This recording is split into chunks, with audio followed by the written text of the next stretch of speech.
Nanny of the Maroons, a legendary figure in Jamaican history, has long been mysterious. In 1975, Nanny of the Maroons was declared the sixth national hero of Jamaica. Nanny described as a ghostly figure, her true appearance has been the subject of much speculation.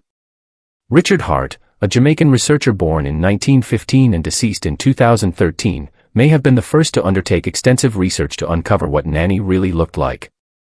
Hart's quest for knowledge was sparked by the accounts of Philip Thickness, an English officer who was held hostage by the Maroons in 1739. Thickness described Nanny as an old hag, with a girdle around her waist, adorned with 9 or 10 different knives hanging in sheaths. In Jamaican folklore, an old hag is a term used to describe an old wicked woman, who is very friendly during the day but turn into a witch at nights.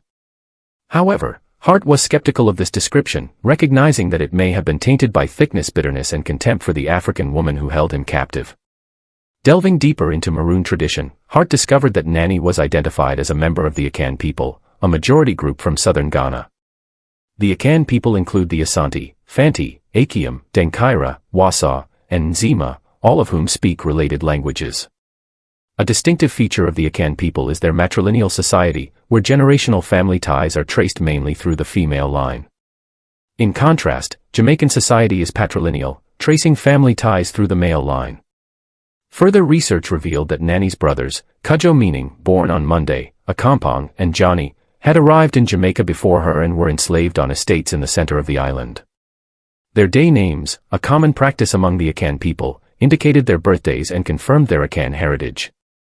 According to Maroon oral tradition, they were also Asante called Ashanti in Jamaica, a subgroup of the Akan people.